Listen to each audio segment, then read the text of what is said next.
विद्यार्थी भाइ बहिनीहरू नमस्कार। सन्चै हुनुहुन्छ? हो, आज पनि हामी कक्षा 9 को पहिलो पाठ छलफलका लागि उपस्थित भएका छौं। पहिलो पाठ मेघ बिजुली विवाह, भरतराज पन्तद्वारा रचना गरिएको प्रकृतिपरक कविता। हामीले अघिल्ला कक्षामा लयबद्ध वाचन, शब्दोच्चारण, शब्दार्थ, वाक्यमा प्रयोग र त्यसै गरेर पहिलो, दोस्रो, तेस्रो र चौथो श्लोकको अर्थबोध गरिसकेका छौं। त्यसै गरेर बोध र अभिव्यक्ति खण्ड अन्तर्गत रहेर हामीले केही छलफल गर्यौं र मैले भाइ बहिनीहरूलाई बोध र अभिव्यक्ति खण्डको प्रश्न 4 बनाउनुस् है भनेर भनेको पनि थिएँ। पक्कै पनि तपाईहरूले तयार गरिसक्नुभयो। एकपटक हामी त्यहीँबाट छलफल अगाडि बढाउँ। तपाईहरू तयार हुनुहुन्छ नि त? हो, ल आफ्नो पाठ्यपुस्तक पल्टाउनुहोस्, कापी पनि अगाडि राख्नुहोस् र लेख्नको लागि, टिपोट गर्नका लागि कलम पनि तयार राख्नुहोस्। ल यहाँ हेर्नुहोस् त भाइ बहिनीहरू, दिएको कवितांश पढी सोधिएका प्रश्नको संक्षिप्त उत्तर दिनुहोस्। सितारे घुम्टी हुन् चमचम निसाका जुनकिरी, भए ती इन्द्रेणी बसन बहुरङ्गी फिरी फिरी, भयो रातो खास्टो रवि किरणले पश्चिम गिरी, निसाको त्यो कालो तमपटल भो नील कबरी। हामीले अस्ति यस श्लोकसँग सम्बन्धित केही प्रश्नहरूको बारेमा छलफल गरेका थियौं। यहाँ हेर्नुहोस् त प्रश्न। पहिलो प्रश्न छ, रातका जुनकिरी भन्नाले विवाहका सन्दर्भमा कुन कुरा बुझिन्छ? त्यसै गरेर प्रश्न ख, कवितामा इन्द्रेणीलाई कुन रूपमा चिनाइएको छ?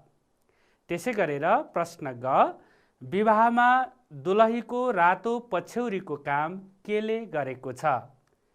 त्यसै गरेर प्रश्न घ, तम, पटल र नील कवरीले के कुरा बुझाएका छन्? पक्कै पनि भाइ बहिनीहरूले उत्तर तयार पारिसक्नु भएको छ। मैले पनि उत्तर तयार पारेको छु, नमुनाको रूपमा हेरौँ है त। ल हेर्नुहोस् त, पहिलो प्रश्न छ, रातका जुनकिरी भन्नाले विवाहका सन्दर्भमा कुन कुरा बुझिन्छ? ल हेर्नुहोस् त, रातका जुनकिरी भन्नाले विवाहका सन्दर्भमा सितारे घुम्टी बुझिन्छ। त्यसै गरेर अर्को प्रश्न छ, कवितामा इन्द्रेणीलाई कसरी चिनाइएको छ? सम्झिनुहोस् त। हो, तपाईले लेखिसक्नु भएको छ है। ल हेर्नुहोस् त, मिलेन एकपटक। कवितामा इन्द्रेणीलाई बहुरङ्गी कपडा भनेर चिनाइएको छ। ल त्यसै गरेर अर्को प्रश्न, विवाहमा दुलहीको रातो पछ्यौरीको काम केले गरेको छ? हो, तपाईले भनेको ठिक छ। ल हेर्नुहोस् त, विवाहमा दुलहीको रातो पछ्यौरीको काम सूर्यको किरणले गरेको छ। ल त्यसै गरेर अर्को अन्तिम प्रश्न, तम, पटल र नील कवरीले के कुरा बुझाएका छन्? ठिक भन्नुभयो तपाईले। तमले अन्धकार, पटलले कुनै वस्तुलाई ढाक्ने साधन र नील कवरीले आकाशे रङको कपालको चुल्ठोलाई बुझाएका छन्। भाइ बहिनीहरू, हामीले अघिल्लो कक्षामा यी विषयवस्तु छलफल गर्यौं। आजको कक्षामा अब हामी कविताको 5औं श्लोक, त्यसपछि 6औं श्लोकको अर्थबोध गर्नेछौँ र त्यसपछि हामी प्रश्नोत्तर, बोधात्मक प्रश्नोत्तर छलफल गर्नेछौँ। तपाईहरू तयार हुनुहुन्छ नि त, हैन त? हो, ल 5औं श्लोक हेर्नुहोस् त एकपटक। कविताको 5औं श्लोक। ल यहाँ हेर्नुहोस् त, बज्यो छङ छङ गर्दै सकल रुखमा त्यो समयमा, भयो बज्ने कल्ली गजब दुलहीको पैरमा, अहो झल्की झल्की कन नव बधु आज बिजुली, लुकेकी पर्दामा पलक भरमा कै सरमली। ल हेर्नुहोस्, हामीले यसलाई वाचन गर्दाखेरि छैटौं अक्षरमा विश्राम गर्नुपर्छ। हामीले विश्राम पनि गर्यौं। ल अब भाइ बहिनीहरू यहाँ हेर्नुस् त, कल्ली भन्ने शब्द छ। कल्लीको अर्थ हुन्छ गोडामा लगाउने सुन वा चाँदीको एक प्रकारको गोलाकार गहना। त्यसै गरेर पयर भन्ने शब्द यहाँ हेर्नुस् त, रातो चाहिँ अक्षरमा छ। पयर भनेको पाउ, गोडा, खुट्टा। र त्यसै गरेर अर्को शब्द छ पलक। पलकको अर्थ एकचोटि आँखा झिम्म गर्दा बित्ने समय, पल छिन। अब तपाईहरूले यहाँ दिएका शब्द अर्थ हेरेर पनि कविताको 5औं श्लोकको अर्थबोध गर्न सक्नुहुनेछ। हेर्नुस् त, यहाँ छङछङ गरेर बज्यो है, अनि सकल रुखमा त्यो समयमा तपाईहरूले बुझिसक्नु भएको छ। अनि के बज्यो? कल्ली हैन। अनि कल्ली दुलहीको पैरमा अथवा खुट्टामा छ। हेर्नुस् त, अहो झल्ली झल्लीकन नववधु आज बिजुली। नववधु भनेको बिजुलीलाई भनिएको छ। लुकेकी पर्दामा पलक भरमा केही शरम लिए। हेर्नुस् त, दुलही शरम लिएर पर्दामा लुकेको सन्दर्भ पनि यहाँ छ। अब भाइ बहिनीहरू हामीले 5औं श्लोकको अर्थबोध गर्ने क्रममा अब यसका मूलभूत कुराहरू तपाईहरूलाई थाहा होस्, जानकारी होस् भनेर मैले यहाँ केही नमुनाको रूपमा यहाँ प्रस्तुत गर्दैछु र तपाईहरूले कविताको 5औं श्लोकले भन्न खोजेका मुख्य कुराहरू बोध पनि सहजै गर्न सक्नुहुनेछ। यहाँ हेर्नुस् त, त्यस समयमा सम्पूर्ण वनस्पतिले छङछङ गर्दै सङ्गीतमय वातावरण सिर्जना गरेको प्रसङ्ग उल्लेख गरिएको छ। त्यसै गरेर भाइ बहिनीहरू नवदुलहीको गोडामा लगाइएको अति सुन्दर कल्ली बज्न आतुर भएको सन्दर्भ पनि यस श्लोकमा व्यक्त गरिएको छ। त्यसै गरेर भाइ बहिनीहरू लजालु स्वभावकी दुलही श्रृङ्गारमा सजिएपछि एकैछिन पर्दामा शरम मानेर लुकेको प्रसङ्ग पनि यहाँ उल्लेख गरिएको छ। र त्यसै गरेर वैवाहिक उत्सवमा झ्याली बाजा बज्दा नवदुलही बिजुली उत्साहित भएको सन्दर्भ पनि हामी कविताको 5औं श्लोकमा बुझ्न सक्छौँ। अब हामी कविताको 6औं श्लोकतर्फ लागौँ है त। कविताको 6औं श्लोक। सबै प्राणीलाई भुवनभरमा अन्नहरूको खुवाएकै हो त्यो बर जलदले भोज यसको। सलामी बाजाले घनन गराएर गगन गयो रानीलाई ली ऋतु शरदमा रसलिन। अब यसलाई पनि हामी अर्थबोध गरौँ। यहाँ हेर्नुहोस् त, भुवन त्यसपछि सलामी, दुईवटा शब्द यहाँ चाहिँ रातो बनाइएको छ। यहाँ यसको अर्थ पनि हेरौँ है त। तपाईहरूले आफ्नो पाठ्य पुस्तकमा पनि शब्द अर्थ खण्ड हेर्नुहोस् त, त्यहाँ भुवन भन्ने शब्द छ। भुवन भन्ने शब्दको अर्थ चाहिँ संसार, जगत, प्रकृतिको सिर्जना भनेर त्यहाँ दिइएको छ। त्यसै गरेर अर्को शब्द छ सलामी। सलामीको पनि अर्थ हेर्नुहोस् त, बाजा बजाई विशेष किसिमले अभिवादन गर्ने प्रक्रिया भनेर त्यहाँ दिइएको छ। अब तपाईहरूले शब्द अर्थ खण्डमा है, शब्दार्थ खण्डमा दिइएका यी शब्दहरू र यी शब्दका अर्थ हेरिसकेपछि, पढिसकेपछि तपाईहरूलाई कविताको 6औं श्लोक अर्थबोध गर्न धेरै सजिलो हुन्छ। हेर्नुहोस् त, सबै प्राणीलाई भुवनभरमा अन्नहरूको, अब अन्नहरूको, अन्नको चाहिँ के गरेको छ, अन्न खुवाएको सन्दर्भ छ यहाँ सबै प्राणीहरूलाई। त्यसै गरेर खुवाएकै हो त्यो बर जलदले भोज यसको, भोज खुवाएको सन्दर्भ छ यहाँ। वर वधुको सन्दर्भ पनि यहाँ छ। जलद भनेको भाइ बहिनीलाई थाहा छ, बादल, ठिक छ। त्यसै गरेर अर्को यहाँ सलामी, बाजाले, अब यहाँ बाजा बजाएर सलामी दिने, अभिवादन गर्ने प्रक्रिया हो यो। घनन गराएर गगन, गगन भनेको आकाश, भाइ बहिनीहरूलाई थाहा छँदैछ। गयो रानीलाई ली ऋतु शरदमा रसलिन। अब शरद ऋतुमा, वर्षा ऋतु पछाडि शरद ऋतु, त्यही सन्दर्भ चाहिँ यहाँ आएको छ। अब यसलाई पनि हेरौँ है त भाइ बहिनीहरू। हेर्नुहोस् त, विवाहमा बेहुलाका तर्फबाट पृथ्वीका सम्पूर्ण प्राणीलाई अन्नको भोज खुवाएको सन्दर्भ यस श्लोकमा छ। त्यसै गरेर आकाशले सलामी बाजा घन्काएको, आकाशले सलामी बाजा घन्काएको, र अर्को छ विवाहमा बिजुली रूपी रानीलाई मेघरूपी बेहुलाले शरद ऋतुमा रस लिन लागेको सुन्दर कल्पना पनि कविताको 6औं श्लोकमा गरिएको छ। भाइ बहिनीहरूले यी विषयवस्तुहरू बोध गरिसकेपछि पक्कै पनि कविताको 5औं र 6औं श्लोक अर्थबोध गर्न सक्नुहुनेछ र पक्कै पनि यसलाई भाव विस्तार गर्न पनि सक्नुहुनेछ। भाइ बहिनीहरू, अब हामी गद्य रूपान्तरणतर्फ लागौँ। कवितालाई हामीले गद्य रूपान्तरण गर्ने। यहाँ हेर्नुहोस् त, बिहा हो यो पक्का जलद बिजुलीको गगनमा। अब यसलाई हामीले गद्यमा रूपान्तरण गर्ने अथवा हामीले वाक्य बनाउने। तपाईले वाक्य बनाउँदाखेरि संगति मिलाएर वाक्य बनाउनुपर्छ भन्ने कुरा त बुझ्नु भएकै छ। संगति मिलाउनुपर्छ, त्यो शब्दहरूको क्रम पनि मिलाउनुपर्छ। यहाँ हेर्नुहोस् त, यो कविता हो।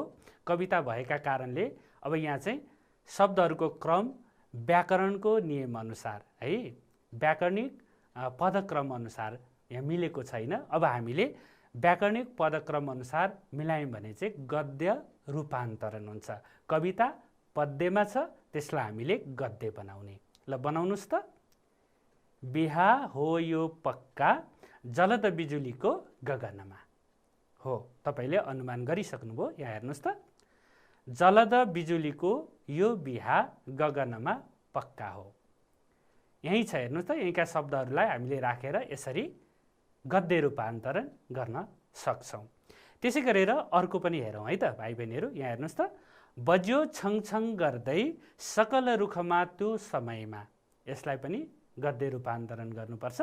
र त्यसै गरेर अर्को छ, भयो बज्ने कल्ली गजब दुलहीको पहिरमा। ल यसलाई पनि भाइ बहिनीहरूले गद्य रूपान्तरण गर्नुहोस् त। हो, तपाईले तयार पारिसक्नुभयो है। तयार पारेको अब मिलेको छ कि छैन हेर्नुहोस् है त। यहाँ हेर्नुहोस् त, त्यो समयमा सकल रुखमा छङछङ गर्दै बज्यो। हामीले यही भएको शब्दलाई मात्रै यहाँ क्रम मिलाएका छौँ। त्यसै गरेर अर्को हेर्नुहोस् त, दुलहीको पहेरमा गजबको कल्ली बज्ने भयो। यसरी हामीले गद्य रूपान्तरण गर्नुपर्छ। त्यसै गरेर भाइ बहिनीहरू अर्को पनि हेरौँ त, बजेका हुन् झ्याली झिमझिम गरी बाँसहरूमा हरियो दोसल्ला भिरिनग पुरेतै छ विधिमा। यसलाई पनि हेर्नुहोस् त।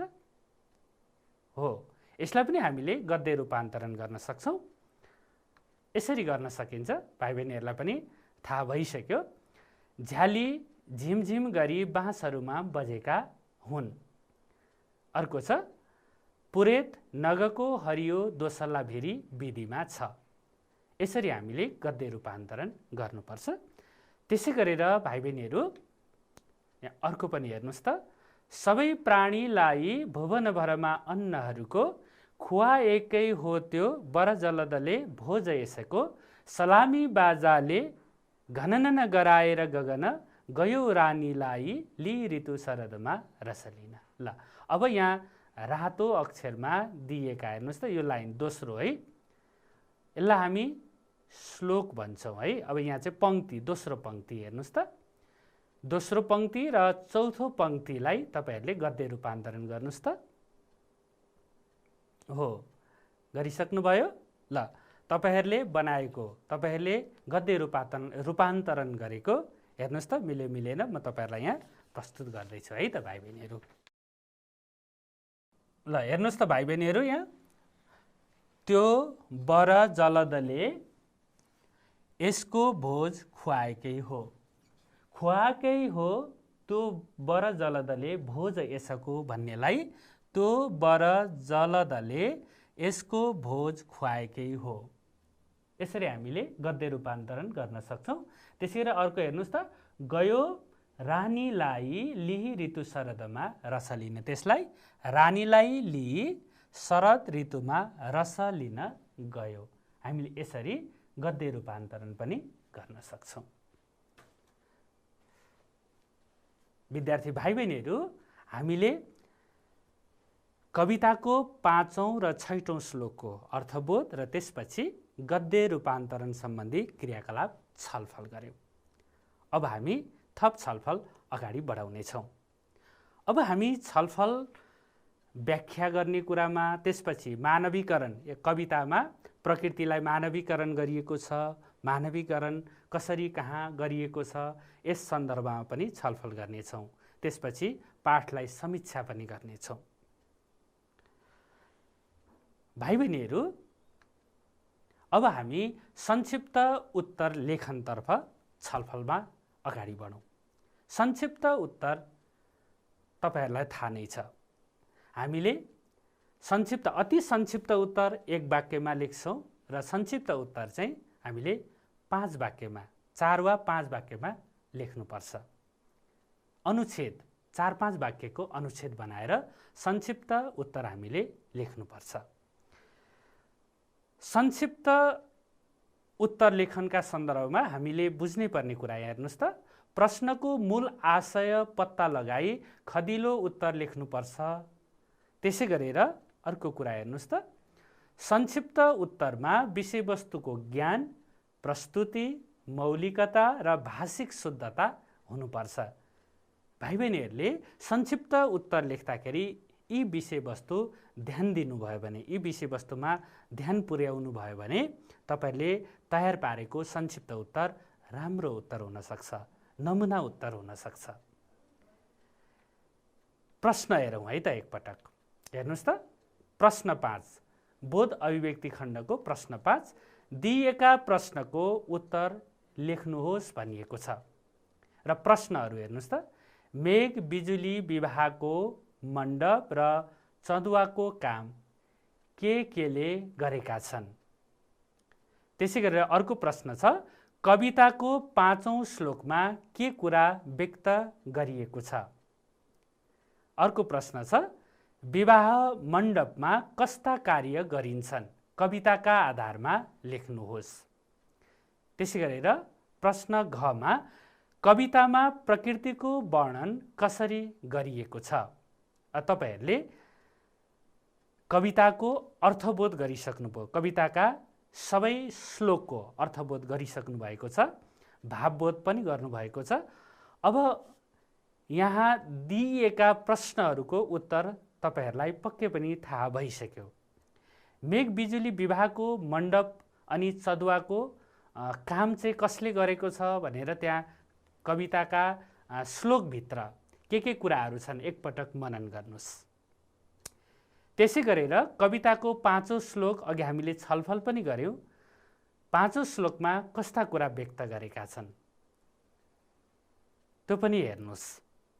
त्यसै गरेर विवाह मण्डपमा कस्ता कार्यहरू गरिन्छन्, तपाईहरुलाई थाहा नै छ। विवाह मण्डप तपाईहरुले देख्नु भएको छ, विवाहको मण्डप त्यहाँ के गरिन्छ, ती कुराहरू सम्झिएर अनि यहाँ चाहिँ यस कवितामा प्रकृतिलाई मानवीकरण गरिएको छ र कुन प्रकृति कुन सन्दर्भमा प्रयोग भएको छ ती कुराहरू तपाईहरुले ख्याल गर्नुपर्छ। र त्यसपछि प्रकृतिको वर्णन गरिएको कुरालाई तपाईहरुले पनि वर्णन गर्नुपर्छ, किनभने तपाईहरुलाई थाहा छ यो कविता प्रकृति परक कविता हो। यसमा मेघ र बिजुलीको सन्दर्भ छ। मेघ अनि बिजुली तपाईहरुलाई थाहा छ, मेघ चाहिँ वरको रूपमा र बिजुली चाहिँ वधुको रूपमा यहाँ प्रयोग गरिएको छ। भाइ बहिनीहरू, यो पहिलो प्रश्न र यसको उत्तर छलफल गरौँ है त। पहिलो प्रश्न यहाँ हेर्नुस् त, मेघ बिजुली विवाहको मण्डप र चँदुवाको काम केले गरेका छन्। तपाईहरुले पक्कै पनि अनुमान गरिसक्नुभयो हो। अब म तपाईहरुलाई एउटा नमुना उत्तर यहाँ प्रस्तुत गर्छु र हामी नमुना उत्तर छलफल गरौँ र त्यसपछि प्रश्न ख, ग र घ तपाईहरुले आफैले अभ्यास गर्न सक्नुहुनेछ। हेरौँ है त। मेघ बिजुली विवाह कविताका वर र वधु भनेका मेघ र बिजुली हुन्। उनीहरूको विवाह हिन्दू संस्कार र संस्कृति अनुसार सम्पन्न भएको छ। कवितामा वन जङ्गललाई पूजाघर र पर्वतमालालाई केराका थामसँग तुलना गरिएको छ। त्यसैले मण्डपको काम हावासँगै नाचिरहेका वनले गरेका छन् भने चदुवाको काम केराका थाम बनेका शैल श्रेणीले गरेका छन्। यहाँ हेर्नुहोस् त, हाम्रो प्रश्न के थियो? मेघ बिजुली विवाहको मण्डप र चदुवाको काम केले गरेका छन्? मण्डपको काम कसले गरेको यहाँ छ? मण्डपको काम हावासँगै नाचिरहेका वनले र त्यसपछि चदुवाको काम केराका थाम बनेका शैल श्रेणीले। यसरी भाइ बहिनीहरू हामीले उत्तर लेख्नुपर्छ। यहाँ हेर्नुहोस् त, एउटा वाक्य, अर्को दोस्रो वाक्य, तेस्रो वाक्य, चौथो वाक्य, हामीले 4 वा 5 वाक्यमा संक्षिप्त प्रश्नको उत्तर लेख्नुपर्छ र मूल उत्तर हामीले अन्तिममा लेख्ने। प्रश्नको ढाँचा र शैलीमा उत्तरको हामीले समापन गर्नुपर्छ र मूल उत्तर, मुख्य उत्तर हामीले लेख्नै पर्ने उत्तर अन्तिममा लेखेपछि त्यसलाई सहयोग गर्ने खालका अन्य उत्तरहरू, सहायक उत्तरहरू हामीले माथि राख्नुपर्छ र यसरी हामीले संक्षिप्त उत्तर लेखन अभ्यास गर्न सक्छौँ। अब भाइ बहिनीहरूले प्रश्न 5 भित्र रहेर ख, ग र घ अभ्यास गर्नुहोस्। अब हामी भाइ बहिनीहरू प्रकृतिको मानवीकरण कसरी गरिएको छ कवितामा, यस विषयमा छलफल गरौँ। प्रश्न 10 हेर्नुहोस् त, बोध अभिव्यक्ति खण्डको हो। मेघ बिजुली विवाह कवितामा मेघ र बिजुलीलाई दुलहा दुलहीका रूपमा चित्रण गरिए जस्तै अन्य कुन कुन विषयवस्तुलाई केसँग तुलना गरिएको छ भनेर यहाँ प्रश्न दिएको छ। तपाईहरुलाई थाहा छ, मेघलाई दुलहाका रूपमा, बिजुलीलाई दुलहीका रूपमा यसरी चित्रण गर्नु भनेको प्रकृतिको मानवीकरण गर्नु हो। अब यसरी नै कुन कुन विषयवस्तुलाई केसँग तुलना गरिएको छ हेर्नुस् त एकपटक। पाठ्यपुस्तक हो, तपाईले पाठ्यपुस्तक हेर्नुभयो भने अनि त्यहाँ भएका श्लोकहरू हेर्नुभयो भने पक्कै पनि तपाईहरुले त्यहाँ देख्नुहुनेछ। ल सम्झिनुहोस् त एकपटक, हामीले छलफल त गरिसकेका छौं हो, पक्कै पनि तपाईले सम्झिसक्नु भएको छ। म पनि यहाँ केही नमुना विषयवस्तु र त्यो विषयवस्तुसँग तुलना गरिएका सन्दर्भहरू म यहाँ भाइ बहिनीहरूलाई प्रस्तुत गर्छु। हेर्नुस् है त एकपटक। यहाँ हेर्नुस् है त भाइ बहिनीहरू, यहाँ विषयवस्तु त्यसपछि यहाँ तुलना हेर्नुस् है। यहाँ त अब नग भन्ने शब्द कवितामा प्रयोग भएको छ। नग, नग चाहिँ पुरेतको सन्दर्भ है। नगले चाहिँ पुरेतको सन्दर्भ चाहिँ त्यहाँ व्यक्त गरेको छ। यसलाई हामी प्रकृतिको मानवीकरण पनि भन्न सक्छौं र केसँग तुलना गरेको छ पनि हामीलाई थाहा हुन्छ। त्यसै गरेर वन, वन मण्डपसँग तुलना गरिएको छ। वन भन्ने शब्दलाई मण्डपसँग तुलना गरिएको छ कवितामा। त्यसै गरेर अर्को शब्द छ शैल श्रेणी। शैल श्रेणीलाई केराका थामसँग तुलना गरिएको छ। त्यसै गरेर अर्को छ पृथ्वी। पृथ्वीलाई तन्ना, ओछ्याउने तन्नासँग तुलना गरिएको छ। त्यसै गरेर अर्को शब्द छ हिमचुली। हिमचुलीलाई दुलहाको पगरीका रूपमा तुलना गरिएको छ। र त्यसै गरेर अर्को शब्द छ बकुल्ला। बकुल्लालाई जन्तीका रूपमा तुलना गरिएको छ। यसरी भाइ बहिनीहरू कवितामा विषयवस्तु, विभिन्न विषयवस्तुलाई विभिन्न तरिकाले तुलना गरेको हामी देख्छौं। भाइ बहिनीहरूले कविता हेर्दै जानुभयो भने, पढ्दै जानुभयो भने अन्य तुलना पनि त्यहाँ तपाईहरुले फेला पार्नुहुन्छ र तपाईहरुले फेला पारेका तुलनाहरू यसरी नै तपाईहरुले यहाँ जसरी प्रस्तुत गरेको छ, यहाँ हेर्नुस् त, यहाँ जसरी प्रस्तुत गरिएको छ यसरी नै तपाईहरुले तुलना र विषयवस्तु भनेर यसरी नै आफ्नो कापीमा लेख्न सक्नुहुनेछ। विद्यार्थी भाइ बहिनीहरू, अब हामी छलफल थप अगाडि बढाउँ है त। अब हामी व्याख्यातर्फ लागौँ। व्याख्या लेखन। तपाईहरुलाई थाहा छ व्याख्या भनेको चाहिँ भावलाई विस्तार गर्ने। अघि तपाईहरुले अर्थबोध गरिसक्नु भएको छ।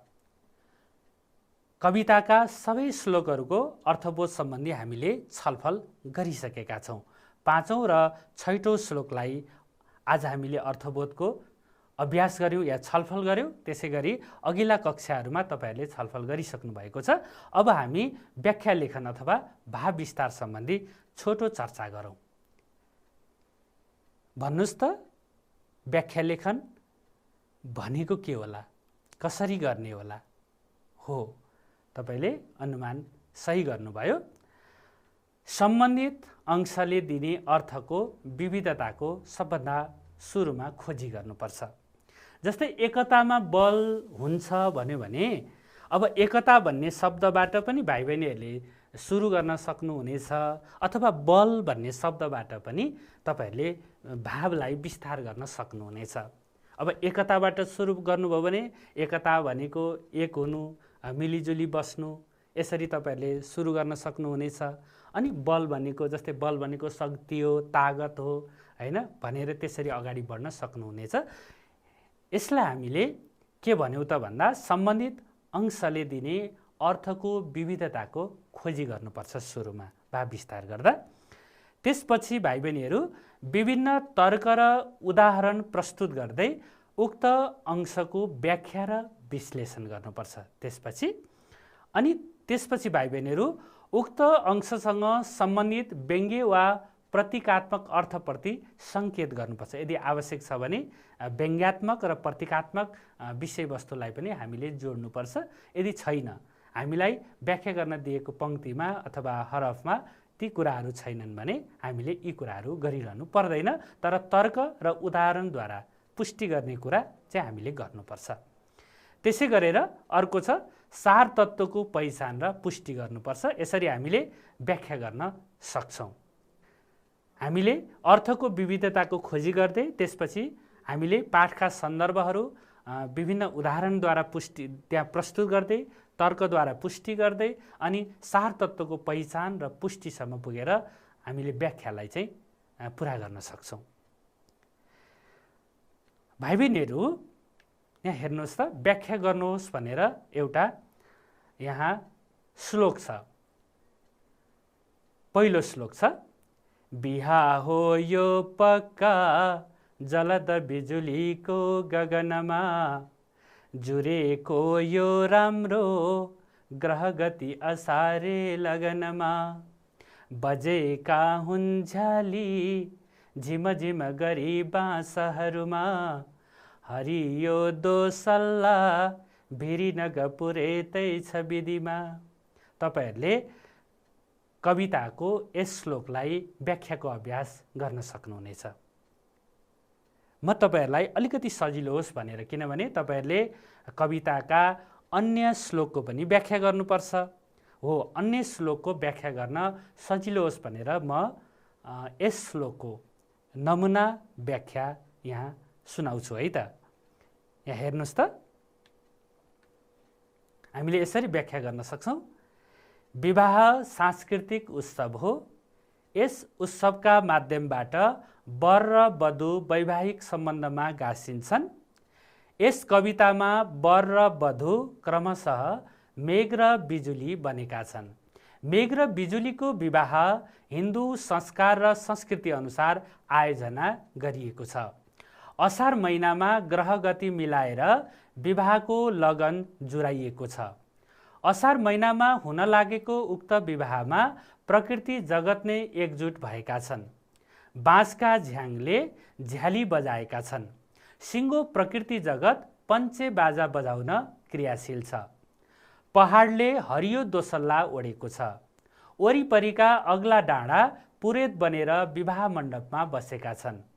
यस श्लोकमा मेघलाई वर, बिजुलीलाई वधु र अग्ला पहाडलाई पुरेतका रूपमा मानवीकरण गरिएको छ। यसरी हामीले व्याख्या गर्न सक्छौँ।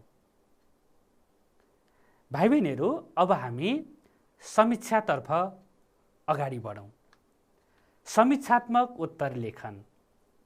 तपाईहरूले आधारभूत तहमा विवेचना गर्ने अथवा लामो उत्तर लेख्ने अभ्यास गरिसक्नु भएकै छ।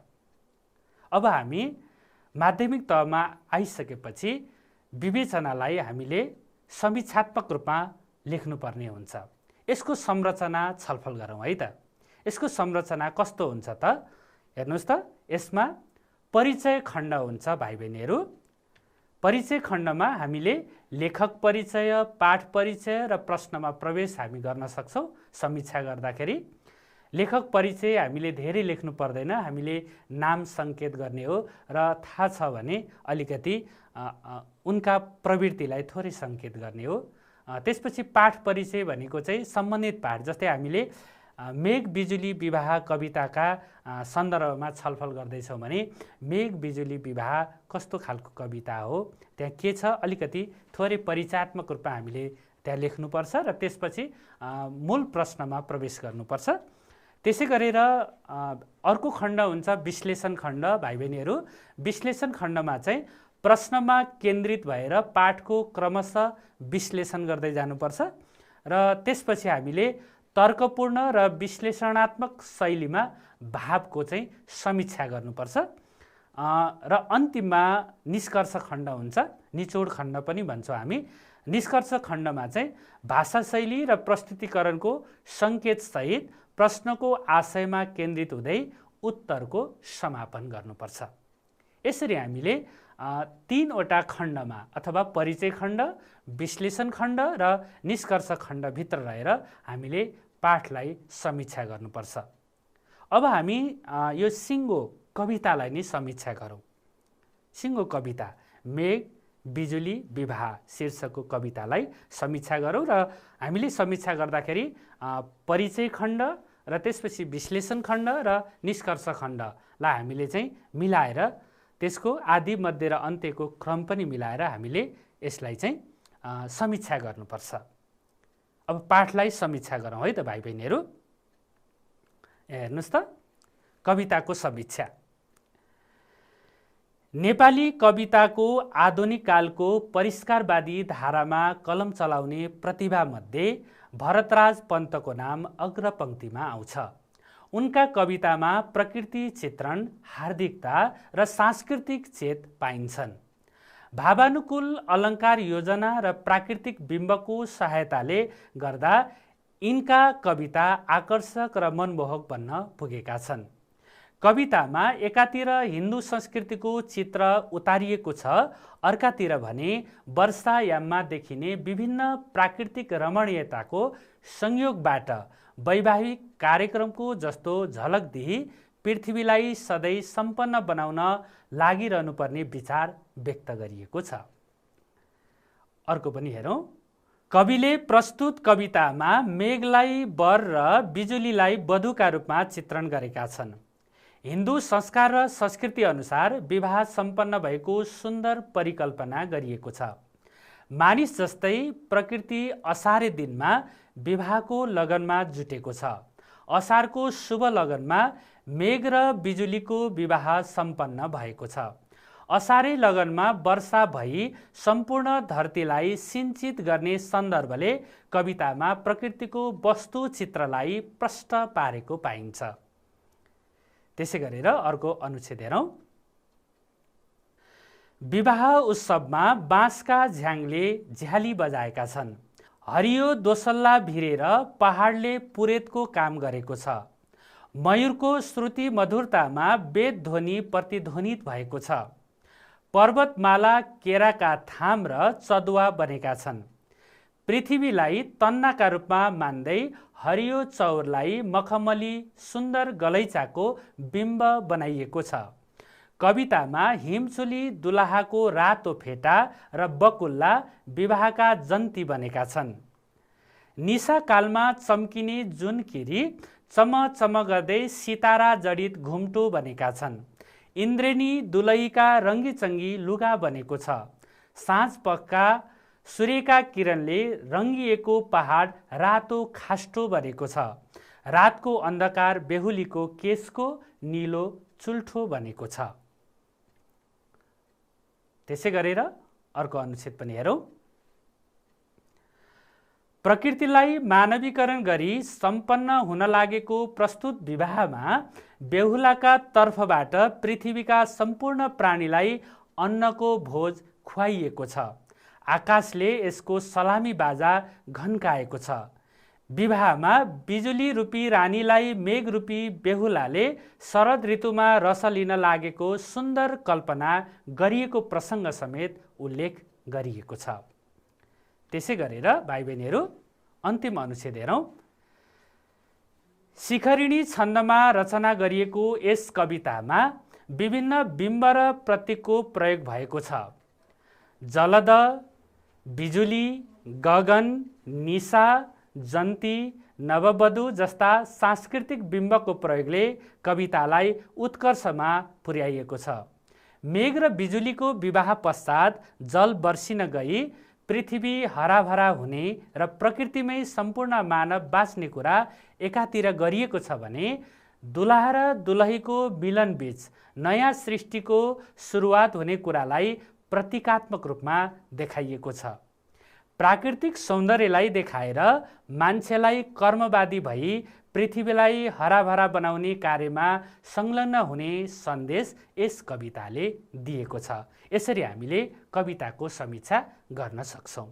विद्यार्थी भाइ बहिनीहरू, आजको कक्षामा हामीले मेघ बिजुली विवाहको 5औं र 6औं अनुच्छेद, 5औं र 6औं श्लोक छलफल गऱ्यौँ। त्यसको अर्थबोध पनि गऱ्यौँ र त्यसपछि हामीले गद्य रूपान्तरण अनि प्रकृतिको मानवीकरण, व्याख्या र कविताको समीक्षा छलफल गऱ्यौँ। आजको कक्षा हामी यहीँ बिट मार्नेछौँ। मलाई पनि बिदा दिनुहोस्। नमस्कार।